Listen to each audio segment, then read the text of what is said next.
네, 반갑습니다, 여러분. 반갑습니다. 말씀 속에서 은혜를 받고 주의 은혜 가운데에서 영적으로나 육적으로나 모든 면에서 강건하게 세움을 받는 여러분들이 되시기를 주의 이름으로 축원합니다. 오늘은 성령 강림절입니다. 성령 강림절은 하나님의 영이 이제 성도들에게 임했던 오순절 다락방에서의 사건을 기념하는 그런 절기가 되겠습니다. 그때로부터 시작해서 우리가 교회라고 부르는 오늘날의 이러한 모습의 교회들이 세워지고, 우리가 성도라고 부르는 그리스도인들의 사역과 모든 현재 우리가 생각하는 교회, 성도와 관련된 모든 일들이 시작되었습니다. 그렇기 때문에 오늘 이 시간을 통해서 우리가 하나님의 영의 임재와 주의 도우심을 함께 경험할 수 있는 좋은 기회가 되기를 주의 이름으로 축원합니다. 그저께 교회 사무실에 필요한 물건들이 조금 있어서 아틀란타에 있는 아이키아에 우리 전도사님과 또 제 아내하고 애들 데리고 오후에 갑자기 좀 아이키아에 다녀올 일이 있었습니다.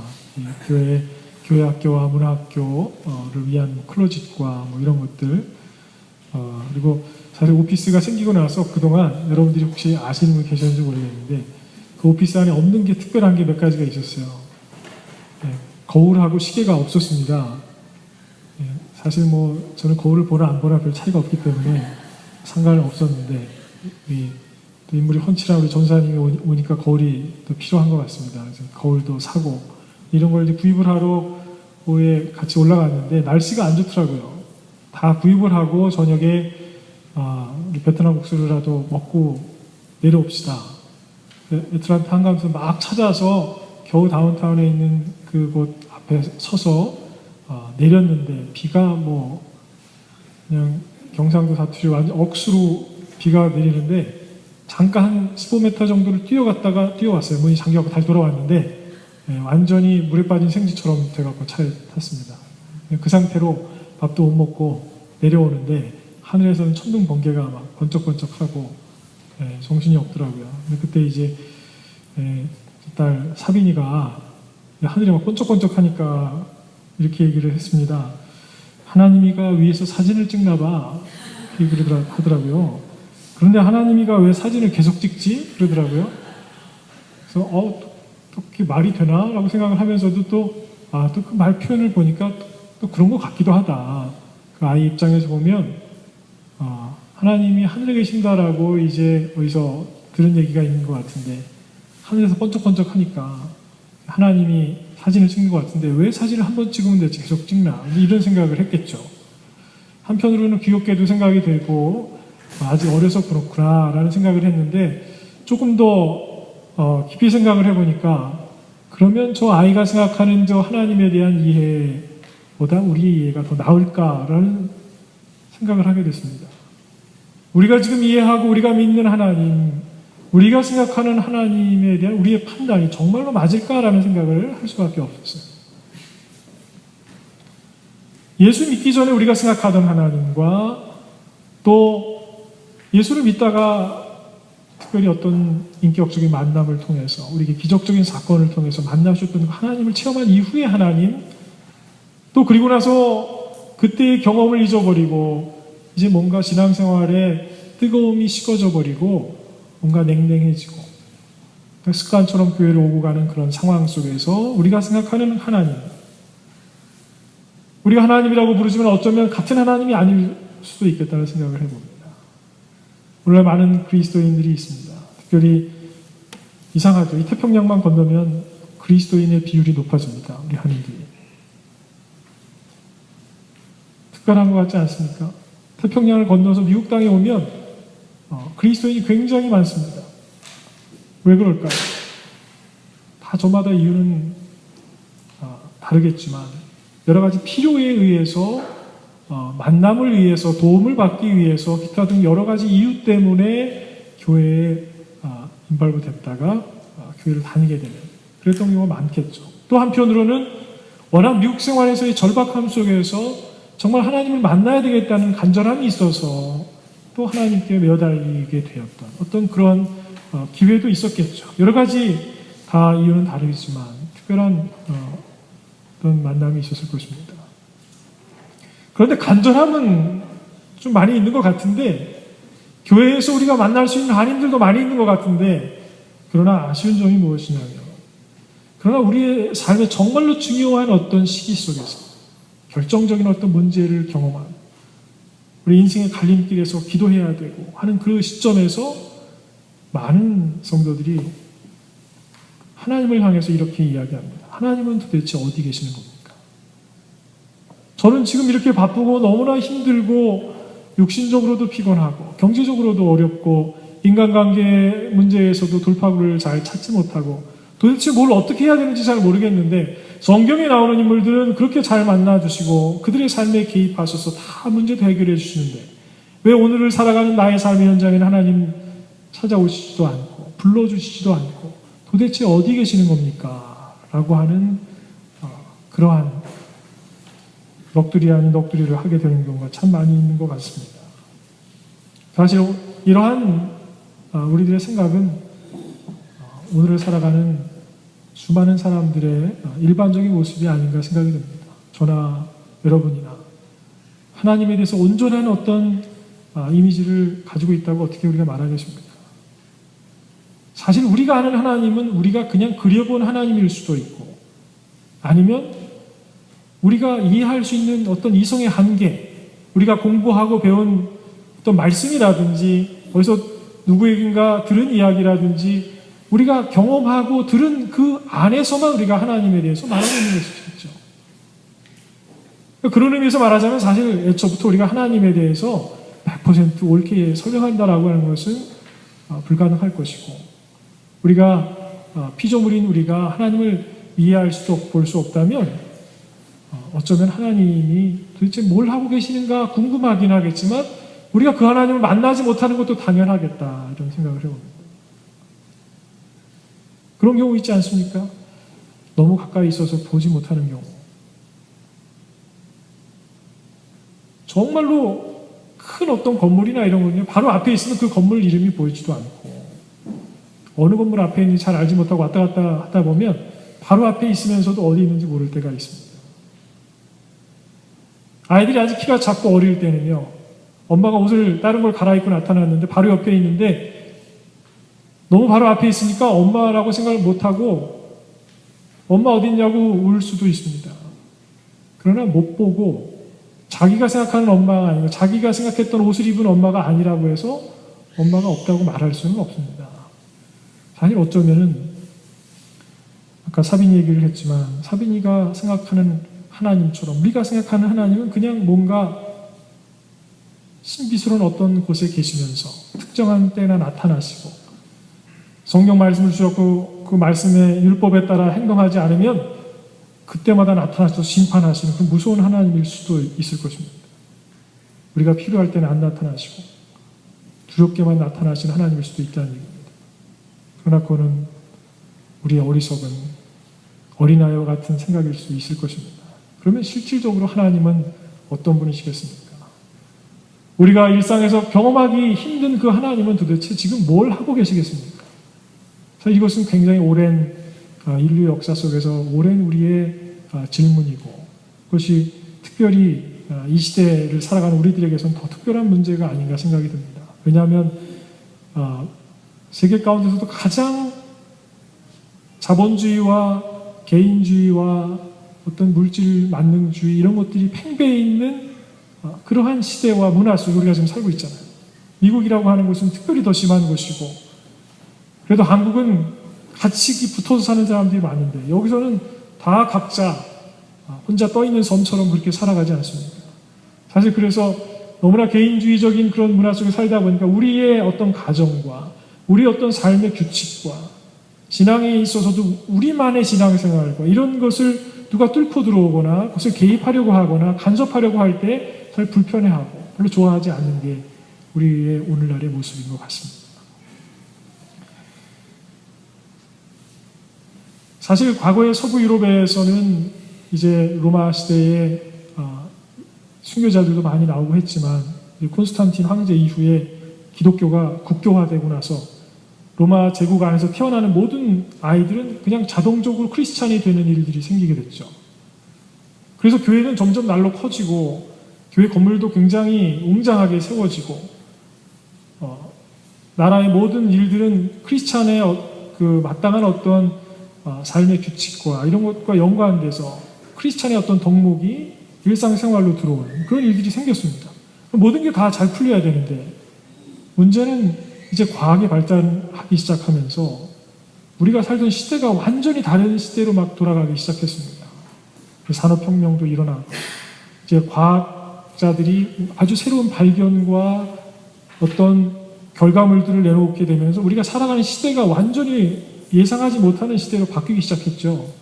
기계가 발명이 되고 기계를 통해서 물건을 찍어내고 하면서 예전에 손으로 사람들이 만들던 그래서 수고한 만큼 농사지어서 이렇게 거둬들일 수 있는 만큼만 서로 먹고 자기가 가지지 못한 것은 다른 사람이 가지고 하고 서로 물물 교환하고 뭐 그런 식으로 살던 게 사실은 불과 얼마 전입니다. 그런데 이제 과학이 발전하기 시작하면서 사회의 계층도 바뀌었고요. 문화도 바뀌었고요. 우리가 사는 모습 자체가 완전히 막 바뀌기 시작하는데 그 상황 속에서 하나님에 대한 우리의 이해와 또 우리의 신앙관 또 다른 사람을 보고 사회를 보는 우리의 어떤 생각들까지도 완전히 바뀌게 됩니다. 근데 그 과정 속에서 이제 18세기, 19세기를 지나면서 새로운 사람들의 사고가 나오면서 이런 얘기들이 나왔습니다. 하나님은 어떤 분이냐? 하나님은 시계공 같은 분이다. 워치메이커, 워치를 만드는, 시계를 만드는 그런 사람같이 하나님은 우주 만물을 창조하셨는데 문제는 창조하신 이후에는 전혀 시계와 상관을 하지 않으시는, 만드신 다음에 어디 계시는지 알 수도 없고, 그래서 그냥 우리가 살아가면서 우주 만물을 보면 창조자 하나님이 있는 것 같기는 한데 현실 속에서 보면 나의 인생에는 전혀 개입하시지 않는 것 같고 불러도 대답 없는 것 같고 혼자 외롭게 고난의 길을 그냥 걸어가도록 내버려 두는 그런 하나님처럼 그렇게 느껴지는 겁니다. 그래서 기독교에서 말하는 하나님은 사실 존재하지 않는다. 창조주 하나님은 있는지 모르겠지만 그 하나님은 그냥 시계공 같아서 우리를 만들어 놓으시기만 하고 별로 우리 인생에 개입하지도 아니하시는 무관심한 하나님이다. 이런 생각들이 새로운 사람들의 삶의 현장에 들어오게 됐습니다. 그리고 이제 문학계에서도 실존주의 문학자들이 막 나오기 시작했죠. 실존주의 문학자들 가운데는 뭐 까미라든지 사르트르라든지 이런 사람들인데 혹시 아시는 분 있는지 모르겠어요. 책은 안 읽어보셨어도 이름은 좀 들어보셨을 거예요. 근데 그분들 사진 보신 적 있으세요? 한마디로 표현하자면 참 우울하게 생겼습니다. 우울할 수밖에 없습니다. 그 실존주의 철학자들이 쓴, 문학가들이 쓴 그 글들을 보면 그냥 인생을 살아가는 우리들은 세상 한가운데 내동댕이 쳐진 사람 같은 그런 존재예요. 항상 그냥 처절하고, 왜냐하면 누군가 도와주는 사람이 없어요. 하나님은 있는 것 같은데 그 하나님은 나에게 인격적으로 만나주시는 것 같지 않습니다. 내가 손 내밀 때 내 손 잡아주는 것 같지가 않습니다. 가족들도 마찬가지고 그냥 항상 홀로 떠있는 섬처럼 외롭기만 한 것 같고 답답하기만 하고 물질이 있어도 행복하지 않고 오늘 살아간다는 것이 무슨 의미가 있을까? 내가 오늘 죽는들, 내일 죽는들 그게 무슨 차이가 있는가? 인생의 의미에 대해서도 고민하게 되고 어떻게 보면 굉장히 심오한 뭔가가 있는 것 같아 보이지만 사실은 그 이면에는 뭐가 있냐? 수많은 사람들이 시대가 발전하고 문화가 발전해서 뭔가 누리고 있기는 한데 그 속에서 살아계신 하나님의 역사를 경험하고 있지 못하다는 뜻입니다. 그러니까 외롭고 그러니까 좌절하고 살아간다는 게 뭔지 그래서 고민하는 겁니다. 그게 꼭 학문적으로 뭔가 깊이가 있어서 연구를 한다라기보다는 사실 정말로 행복한 사람은 산다는 게 뭔가 이런 질문에서 깊이 생각하게 될 필요가 사실은 없습니다. 왜냐하면 날마다 하나님께서 주신 은혜가 기쁘고 즐겁기 때문에 그것을 누리고 나누고 감사하느라 바빠서 도대체 이 인생이라는 게 뭐냐? 내가 왜 태어났을까? 그걸 갖고 고민하고 막 그것 때문에 처절하게 힘들게 생각하면서 내가 이렇게 사느니 그냥 여기서 끝내도 되지 않을까? 이게 무슨 의미가 있을까? 이런 생각할 여유가 없는 겁니다. 할 필요가 없는 것입니다. 그런데 우리가 자꾸 그런 생각을 하게 되는 이유는 뭐냐면 아무리 내가 발버둥쳐서 혼자 있다라는 생각 속에서 벗어나지를 못하는 것입니다. 내가 사랑하는 사람과 함께 있고 내가 원하는 물질을 가지고 있고 내가 원했던 차를 사고 내가 원했던 무엇인가를 이루었는데도 행복하지 못한 이유가 무엇인가? 답을 찾지를 못하겠는 것입니다. 그것은 오늘을 살아가는 우리들의 현실입니다. 사랑하는 성도 여러분, 여러분들에게 있어서 하나님은 어떤 분입니까? 성경에 나와 있는 사도 바울의 고백이나 아니면 다윗의 고백이나 베드로의 신앙 고백 우리가 인용할 수는 있지만 우리가 진솔하게 하나님 앞에서 정말 그 하나님을 나는 누구라고 고백합니다.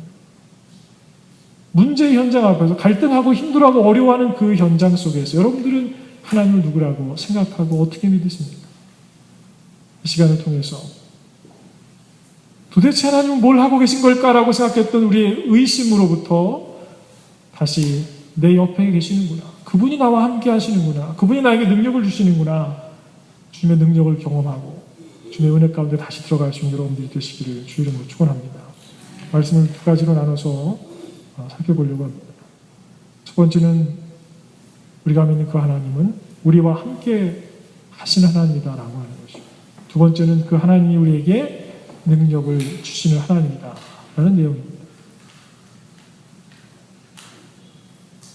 사랑하는 성도 여러분, 그렇다면 정말 하나님은 대체 어디서 뭘 하고 계실까요?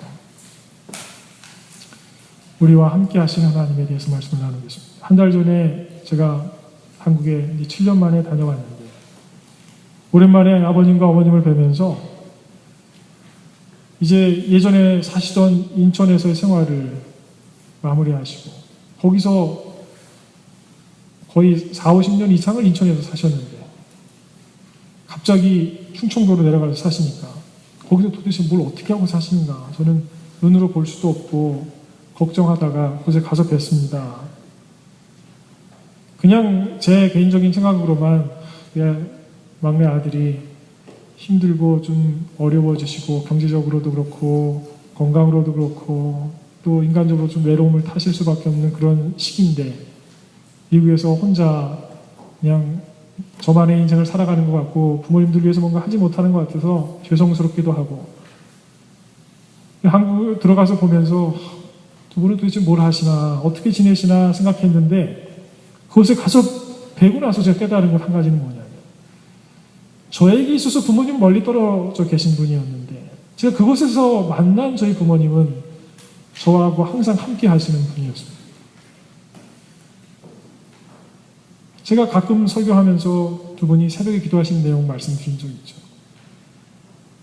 그곳에 가서 다시 한번 그 기도하시는 모습을 새벽에 봤습니다. 저는 멀리 떨어져 있어서 어쩌다 전화통화하면서 요즘에 이런 일이 있습니다. 좀 기도 좀 해주세요. 잘 이렇게 깊이 생각하지 않고 말씀드린 내용들이 있는데 그 말씀을 몇 년이 지난 오늘까지도 그 일은 해결이 잘 됐냐. 그 아무개 집사님 뭐 무슨 비즈니스 하신다는데 그분은 괜찮으시냐. 여러 가지 이야기를 하시면서 아직도 기도 속에서 아들과 함께하고 계시고 아직도 기도와 눈물 속에서 사랑 가운데 동행하시는 그런 부모님을 그곳에 가서 뵙게 됐습니다. 그러니까 저는 부모님하고 물리적으로 거리가 떨어져 있었고 심리적으로도 제가 하는 일에 집중하다 보니까 별로 가까이 있지 못해서 그냥 혼자 마음으로만 가끔씩 죄송하다는 생각을 했을 뿐이었습니다. 그래서 두 분은 뭘 하고 계시나 생각할 때 그냥 외롭게 두 분이 앉아서 그냥 옛날 얘기하시고 성경 좀 읽으시고 또 앞에 있는 텃밭에 나가셔서 좀 농사 좀 지시고 그냥 그러고 계시나 보다 생각했는데 가서 본 현실은 그게 아니었습니다. 그러니까 사실은 부모님은 저하고 떠나 계시지 않았고 제가 떠나 있었던 것뿐입니다. 우리는 하나님께서 왜 내 곁에 계시지 않는가? 우리는 그렇게 생각하면서 정말 우리를 창조하신 분이라면 우리를 향한 계획을 가지고 계신 분이라면 도대체 우리가 이렇게 살고 있는데 우리가 부딪히고 있는데 연약해서 힘들어하고 외로워하고 있는데 그분은 도대체 뭘 하고 계시나 우리는 그렇게 생각하지만 사실은 하나님은 우리를 곁에 떠나서 계셨던 것이 아닌 것입니다. 우리가 그분을 떠난 것입니다.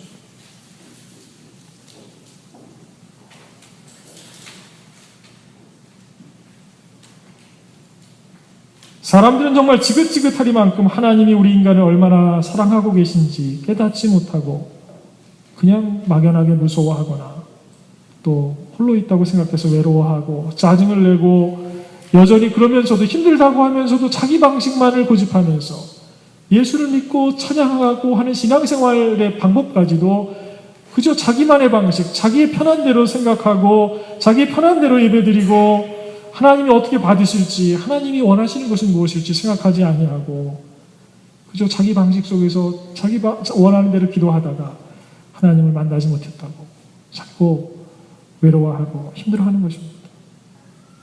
사사기에서 말해주고 있는 우리의 인생들이 실패하고 우리의 인생들이 하나님의 사람들이 아니라 이방인들에게, 세상에 속한 잘못된 사람들에게 압제당하고 그러한 문화와 그러한 능력에 이끌려 다닐 수밖에 없는 이유는 무엇이냐?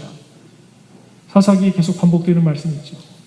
그때의 이스라엘 백성들이 저마다 자기의 좋은 대로 행하였더라. 이 말씀은 사사기를 읽어보시면 수도 없이 반복되는 내용입니다. 사사기 시대가 언제입니까? 이집트 탈출할 때 이스라엘 백성들이 꿈에 그리던 가나안 땅에 들어가서 드디어 정착한 이후의 시대가 아닙니까? 광야 40년의 그 험난한 세월을 거쳐서 정말로 하나님께서 약속하셨던 가나안 땅에 들어가서 이제 여호수아를 통해서 하나님이 12지파에게 땅을 배분해 주셨는데 그렇게 해서 정말로 자기들의 땅을 얻고 자기들이 원하는 대로 수고해서 땀을 통해서 열매를 거둬들이는 그러한 삶을 살게 되었던 그러한 시대입니다. 근데 실질적으로 사사들이 살았던 그 시대는 어땠습니까?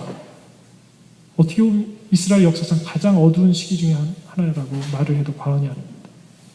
하나님이 주신 약속의 땅에 들어가 있는데 여전히 자기 방식을 고집하고 있습니다. 그들은 하나님을 인정하지 않았고 자기들이 원하는 대로 했다고 했습니다. 자기들이 원하는 대로 행했다라고 하는 게 나쁜 짓을 하려고 노력했다는 뜻이 아닙니다. 성경을 읽을 때 우리가 잘 생각해야 됩니다. 그들이 나쁜 의도로 하나님을 일부러 멀리 떠나겠다라고 하는 마음을 작정하고 그렇게 행한 것이 아닙니다. 그들은 자기 마음대로 사는 것이 하나님 보시기에도 합당할 거라고 생각했던 겁니다. 아담과 하와가 왜 선악과를 따먹겠습니까? 선악과 따먹으면 안 된다고 생각한 게 아니에요. 갈등을 했지만 그래도 괜찮을 거라고 생각합니다. 자기 의지대로 가도 하나님이 이해하실 거라고 생각합니다. 우리 인간의 의지대로 행하는 것이 항상 죄악의 첫 스텝이 되는 거예요. 그것이 우리에게 죄가 들어오는 길이 되고 그것이 우리의 불행의 시작입니다. 하나님이 약속하신 젖과 꿀이 흐르는 땅이라고 표현되어 있는 그 가나안 땅에 들어갔는데 왜 이스라엘 백성들이 이방 민족들에게 계속 수도 없이 지배를 당합니까? 한 번도 아닙니다. 계속 반복입니다. 수십 년 동안, 때로는 몇 년 동안 지배를 당하고 압제당하고 힘들어하고 견디다 못해갖고 너무 힘드니까 하나님 어떻게든 살려주세요라고 외치면 하나님 앞에 무릎 꿇게 되면 그때서야 하나님이 사사를 세워주셔서 그 사사가 그 모든 문제를 해결합니다. 사사는 어떤 사람이냐? 사사가 되기 위해서 준비한 사람이 아니에요. 하나님이 그냥 이스라엘 백성 가운데서 강권적으로 택한 사람. 그 얘기는 뭐냐면 능력 있는 사람을 통해서가 아니라 하나님의 능력으로 하나님이 택한 사람을 통해서 우리의 삶의 현장에서 우리가 익숙해하던 그 사람을 통해서 하나님이 해결해 주신다라고 하는 것입니다. 우리의 문제 해결책은 저 멀리 있는 것이 아닙니다. 하나님의 손은 저기 멀리 있는 것이 아닙니다. 하나님의 손가락이 우리의 눈앞에 보여야 하나님이 함께 하시는 게 아닙니다. 하나님의 손은 우리와 함께하는 사람의 손일 수 있습니다. 하나님의 말씀은 우리와 동행하고 우리가 어떻게 보면 우습게 생각했던 사람의 입술을 통해서 하나님의 말씀이 들려질 수도 있는 것입니다. 하나님의 역사는 우리의 삶의 현장에 있습니다. 이사야 가운데에서 하나님이 이렇게 말씀하십니다. 내가 너를 택하였고 내가 너를 불렀고 내가 너를 버리지 아니하였노라. 내가 너와 함께하리라. 이 말씀 계속 반복됩니다. 내가 너와 함께하리라. 내가 너를 나의 오른손으로 붙들리라. 누구의 말씀입니까? 하나님의 말씀입니다. 이 시대가 어떤 시대입니까? 암울한 시대입니다. 어찌 보면 그냥 외침만 있는 것 같지만 그렇지 않습니다. 아이들이 키가 작아서 엄마 아빠가 근처에 있는 게 안 보일 수도 있어요. 자기 눈높이에서 볼 때 안 보이면 그냥 안 보인다고 생각하는 거예요.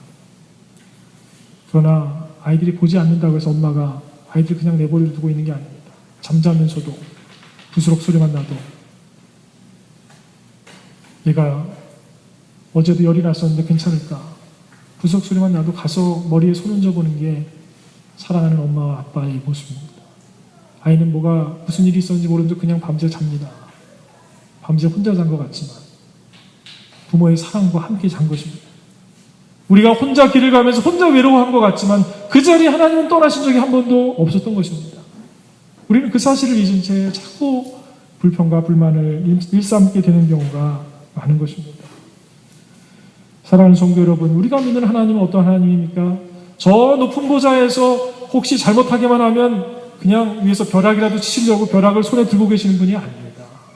우리가 믿는 그 하나님은 우리를 사랑하시는, 우리에게 손을 내미셨는데 우리가 그분의 손도 붙잡지 않아 구원의 길을 열어주셔도 그 길로 나아오지 아니하니까 우리의 눈높이에 맞춰주셔서 우리가 볼 수 있는 사람의 형상으로 이 땅에 오셔서 우리가 져야 될 십자가를 지지 아니하니까 대신 십자가를 져주셨던 하나님, 우리가 죄값을 치르기 위해서 사실은 우리가 죽어야 하는데 우리를 위해서 대신 독생자 예수 그리스도의 생명을 내어주시는 하나님, 우리는 그 하나님 믿는 거 아닙니까? 여러분, 그 하나님 우리의 손에 만져지지 않습니까? 만져줘야 될 줄로 믿습니다. 왜 2000년 전에만 왔습니까? 하나님이 이 시대에도 또 와야 되는 거 아닙니까? 이렇게 생각한다면 그건 잘못된 신앙입니다. 성경에 보면은 하나님께서는 선지자들을 보내시고 제사장들을 보내시고 왕들을 세우시고 여러 하나님의 사람들을 통해서 끊임없이 말씀하셨는데 너희들이 그 선지자들을 잡아 죽였고 너희들이 그들의 말에 복종하지 아니하였고 너희들이 내가 사랑한다 하는 그 말을 믿지 아니하였고 너희들이 원하는 길로 가서 너희들이 이방인들의 종이 되었고 그들을 섬기는 자가 되었다. 이렇게 말씀하십니다. 누구 얘기입니까? 오늘을 살아가는 우리들의 이야기입니다. 그분은 이 땅에 오셨습니다. 이미 우리와 함께 하시는 겁니다. 그래서 우리가 믿는 하나님을 우리가 뭐라고 부릅니까? 임마누엘 하나님, 우리와 함께 하시는 하나님이라고 고백하는 줄 믿으시기를 바랍니다. 두 번째로, 그 하나님은 어떤 하나님이냐? 우리와 함께하는 그 하나님은 어떤 하나님이냐? 우리에게 능력을 주시는 하나님이라는 것입니다. 많은 사람들이 오늘을 살면서 힘들다고 느끼는 이유 중에 하나는 자기가 노력해도 되지 않는 것을 경험하고 있기 때문에 그렇습니다. 수고를 이만큼 하면 새벽에 일어나서 이만큼 남들보다 더 일찍 일어나고 더 많이 수고하고 내가 꾀부리지 않고 이만큼 수고했는데 왜 열매가 이 정도밖에 되지 않을까? 열매를 이만큼 거뒀으면 정말 행복해야 되는데 왜 이렇게 내일 일이 걱정이 되고 두려울까? 현실에서 더 위대한 능력자가 되고 싶은데 한계를 날마다 느끼는 겁니다. 그렇지 않습니까? 이 자리에 없는 집사님 얘기를 해서 죄송한데 우리 교회에서 제일 잘생긴 우리 이정수 집사님 몇 년 전에 함께 우리 남성교회 축구 시합을 하다가 이정수 집사님이 옛날에 대학교에서 육상부 하라는 권유를 받을 만큼 굉장히 잽싸고 빨리 뛰는 신체 능력이 뛰어나고 얼굴까지 잘생긴 그런 분인데 몸이 굉장히 가벼우시더라고요. 가볍다고 얘기하시고 축구 시합을 하는데 제가 그때 골키퍼를 보고 상대편에서 뛰어오셨어요. 공을 딱 낚아채더니 막 바람처럼 달려오시는데 골 하나 먹었구나 딱 생각했거든요. 한참 뛰다가 중간에 다리에 힘이 쭉 빠지시면서 앞으로 쓰러지시는데 그 뒤로 일어나지 못하시더라고요. 그 뒤로 축구장에 한 번도 안 나오셨어요. 이제 나이가 들어가는 거죠. 나이가 들어가면 신체 능력이 떨어져 갑니다. 운동하지 않았으니까 근육이 없어져 갑니다. 공부 열심히 하면 따라갈 수 있으리라고 생각하고 미국 땅에 살아가면서 여러분들 공부도 열심히 하고 영어 공부하고 무슨 새로운 거 배우고 뭔가 해보겠다고 얼마나 애를 쓰십니까? 새로운 거 배워서 야, 이거 새로운 거 배웠다 했는데 작년까지 알고 있었던 와이프의 생일이 기억이 나질 않죠. 이제 그 시대가 온 겁니다. 이제 뭔가 배우고 뭐 하면 그게 능력이 돼야 되는데 갖고 있던 것도 잃어버리는 걸 경험하니까 날마다 내가 이것밖에 안 되나? 내가 제일 잘하는 사람인 줄 알았는데 더 능력 있는 사람을 만나게 되면 또 거기서 좌절합니다. 아마 미국에서 그런 모습을 많이 경험하게 될 겁니다.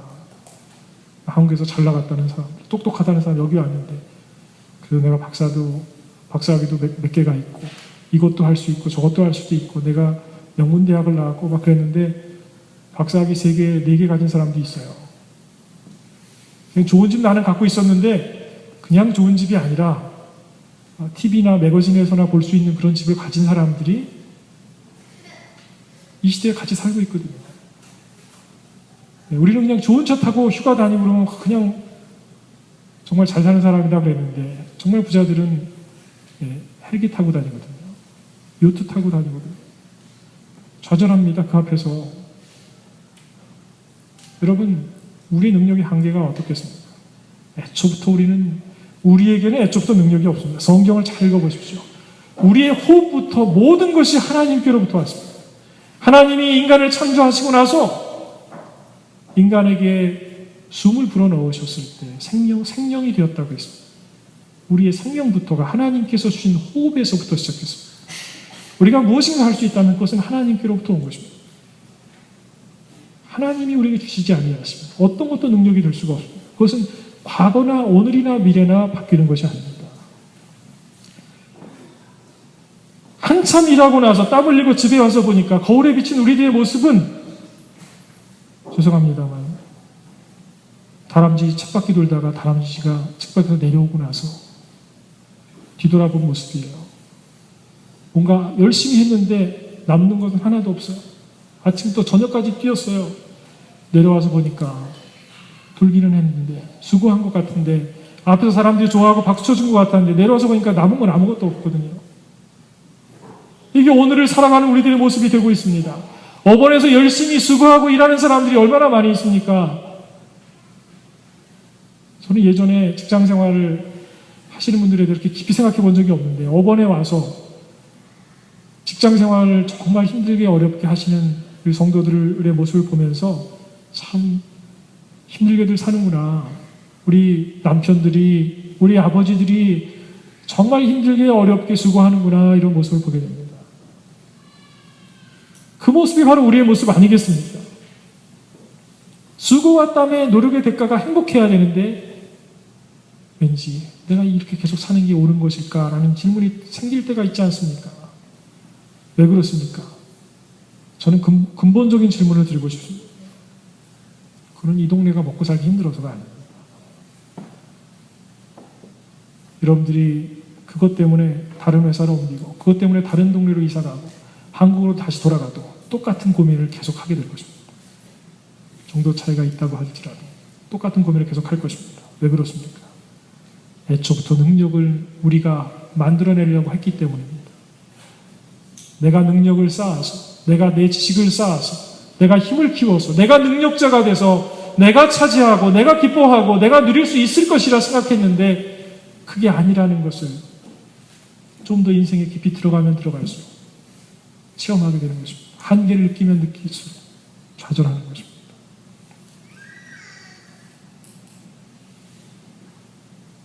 이 모든 모습의 초점이 무엇입니까? 우리가 스스로 능력자가 되려고 하고 있는 것입니다. 이게 바로 사사기에 나왔던 이스라엘 백성들의 모습입니다. 자기의 좋을 대로 하고 자기가 원하는 대로 하고 자기가 최선이라고 하는 일을 위해서 최선을 다해서 살았던 그 모습이 결국은 우리에게 걸림돌이 되었고 우리를 압제하는 것이 되고 우리를 가로막는 장애물이 되고 하나님께로 한 발자국 나아가지 못하게 하고 하나님을 경험하지 못하는 삶을 살게 만들었던 것입니다. 우리가 능력자가 되고자 했기 때문에 능력이 없는 것입니다. 우리가 우리의 손으로 이루고자 했기 때문에 우리의 손으로 좌절을 경험한 것입니다.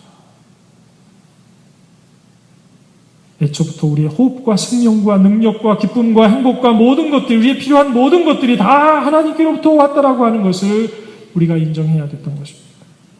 그래야 성도입니다. 사랑하는 성도 여러분, 지금도 아마 마음도 분주하고 고민하고 걱정하는 기도의 제목들이 많이 있을 것입니다. 그러나 그 모든 것들 다 하나씩 일일이 기도하려고 해도 시간 없지 않습니까?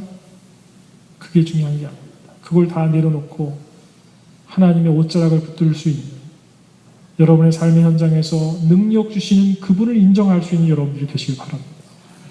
성경은 말하기를 내게 능력 주시는 자 안에서 우리가 모든 것을 할 수 있다고 그렇게 이야기하고 있습니다. 네가 열심히 뛰어봐라. 능력이 생길 것이다. 뭐 헌금을 많이 해라. 뭐 공부를 많이 해봐라. 땀을 많이 흘려라. 최선을 다해라. 그러면 이렇게 될 것이다. 여러분, 그건 세상적인 방법입니다. 성경에서 우리에게 분명하게 얘기해주고 있는 것은 우리에게 필요한 모든 것은 다 그리스도 안에서, 주님 안에서 우리에게 주어진다고 말하고 있습니다. 주님을 인정하지 않는 성도는 결국은 이 세상 사람들이 경험하는 좌절과 실패를 날마다 함께 똑같이 경험할 것입니다. 14절 말씀 이하를 제가 읽어드리겠습니다. 버러지 같은 너 야곱아, 너 이스라엘 사람들아 두려워하지 말라. 나 여호와가 말하노니 내가 너를 도울 것이라. 내 구속자는 이스라엘의 거룩한 이이니라. 보라, 내가 너로 이가 날카로운 새 타작기로 삼으리니 네가 산들을 쳐서 부스러기를 만들 것이며 작은 산들을 겨같이 만들 것이라. 네가 그들을 까부른즉 바람이 그들을 날리겠고 회리바람이 그들을 흩어버릴 것이로되 너는 여호와로 말미암아 즐거워하겠고 이스라엘의 거룩한 자로 말미암아 자랑하리라. 가련하고 가난한 자가 물을 구하되 물이 없어서 갈증으로 그들의 혀가 마를 때에 나 여호와가 그들에게 응답하겠고 나 이스라엘의 하나님이 그들을 버리지 아니할 것이라. 아멘. 14절에 야곱을 뭐라고 불렀습니까? 버러지 같은 너 야곱아, 이렇게 말했습니다. 여기서 말하는 야곱은 야곱이라는 인물을 말하는 게 아닙니다. 누굽니까? 이스라엘을 말합니다. 여기서 말하는 야곱은 이스라엘 전체를 말하는 이름이에요.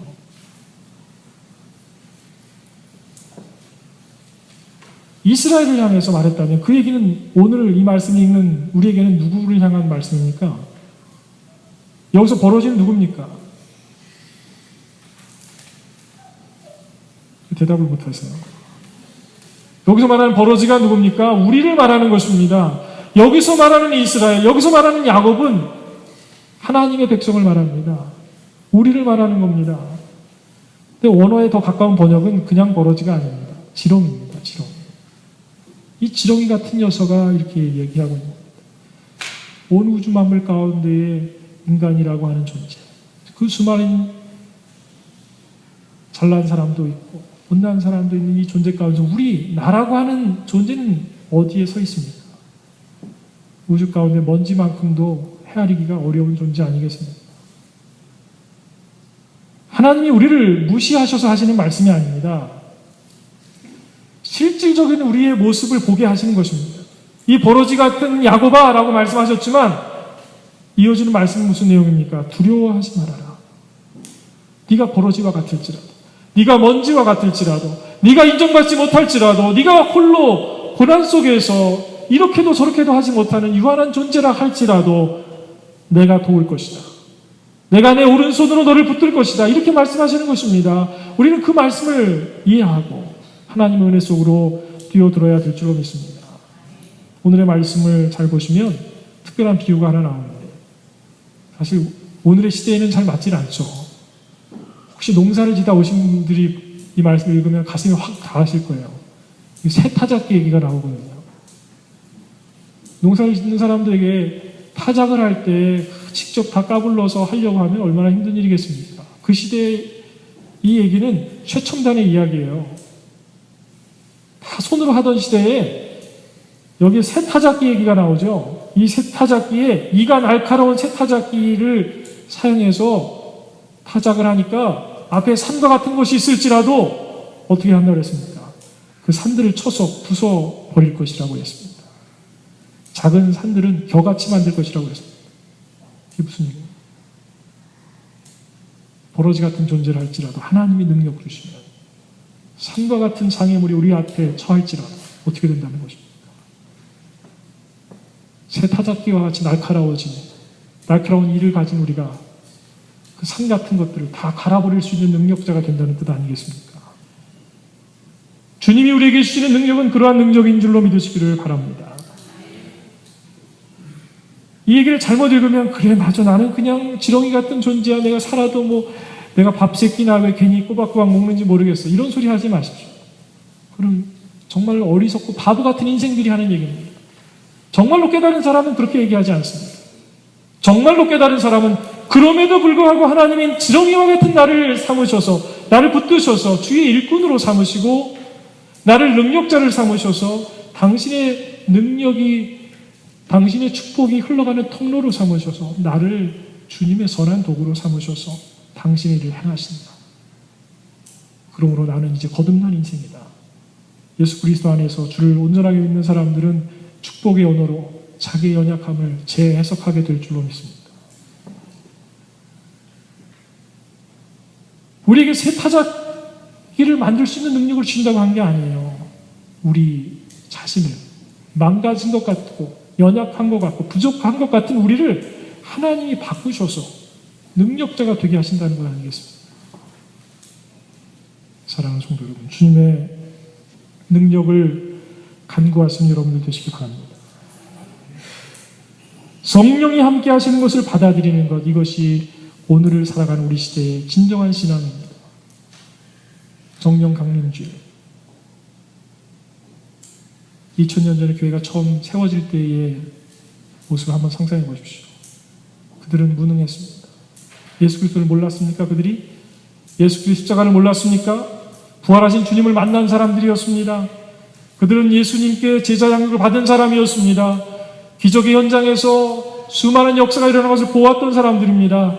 그러나 그들은 로마 정부와 또한 이스라엘의 종교 지도자들이 탄압하고 그를 핍박할 때에 그것 때문에 안절부절해서 어찌할지 몰랐습니다. 그들은 그들 스스로가 뭘 어떻게 해야 되는지 몰라서 괜히 똑같이 복음 들고 나갔다가 잡혀 들어가서 예수님처럼 십자가를 지게 될까봐 벌벌벌 떨던 사람들입니다. 예수를 모르는 게 아니었지만 무능한 신앙인으로 있었습니다. 어쩌면 교회만 왔다 갔다 하면서 이렇게도 못하고 저렇게도 못하는 연약한 우리들의 신앙인의 모습일지도 모르겠습니다. 그러나 그들에게 하나님의 영이 임하셔서 그들을 사로잡으시니까 어떻게 됐습니까? 능력의 교회가 된 줄로 믿으시기 바랍니다. 교회가 세상을 변화시키기 시작했습니다. 성령이 함께 하시는 것을 받아들이는 것이 신앙인의 모습입니다. 하나님의 능력이 나타나는 성도가 성도입니다. 혼자 잘난 사람은 성도가 아닙니다. 함께 하시려고 우리에게 임하시는 하나님의 영을 믿음으로 붙드는 일, 그것이 무엇이겠습니까? 우리의 믿음 생활이 되는 줄로 믿습니다. 그렇게 하나님의 영을 붙드는 여러분들은 여러분 앞길을 가로막고 있던 거대한 산들을 파쇄해버리고 그것을 뚫어버리고 그것을 가루로 만들 수 있는 능력의 사람들이 다 될 줄로 믿습니다. 누가 그렇습니까? 여러분이 그렇게 될 것입니다. 누가 그렇게 만드실 것입니까? 하나님의 영이 그렇게 만드실 것입니다. 그러면 하나님은 어디서 도대체 뭘 하고 계십니까? 그 하나님은 여러분 옆에 계십니다. 우리와 함께 하십니다. 그분은 이미 손을 내미셨습니다. 우리가 그분의 손을 붙잡는 것이 필요할 뿐이지 하나님이 저 멀리서 빨리 속히 오셔야 되는 게 아닙니다. 그분의 손이 짧지가 않습니다. 그분이 능력이 없는 것이 아닙니다. 우리가 보지 않았고 인정하지 않았고 그분에게 우리의 운전대를 내어드리지 않았고 모든 중요한 결정적인 판단을 할 때 우리가 모든 주도권을 행하려 하였고 이기적인 우리의 생각과 판단 속에서 우리는 하나님을 잊어버렸던 것입니다. 이제는 그분에게 모든 것을 내어드리고 동행하시기 원하시는 그분이 우리 앞에 오셨는데 우리의 마음의 문을 활짝 열고 주님과 동행하여서 축복의 길을 가야 될 줄로 믿습니다. 기도하겠습니다. 사랑이 많으신 아버지 하나님, 오늘도 예수 그리스도 안에서 주님을 인정하게 하심을 감사합니다. 우리 앞에 떡하고 버티고 있는 거대한 산만을 바라보면서 우리가 두려워 떨었습니다. 아버지 하나님, 그것이 현실이라고 생각하였는데 실제는 우리가 믿음이 없어서 우리가 주를 온전히 사랑하지 못해서 그런 판단을 하고 두려워하였음을 깨닫게 되었습니다. 아버지여 주를 인정하고 주와 동행하고 주님께서 예비하신 그 능력으로 능력자들이 되게 하옵소서. 예수님의 이름으로 기도드렸습니다.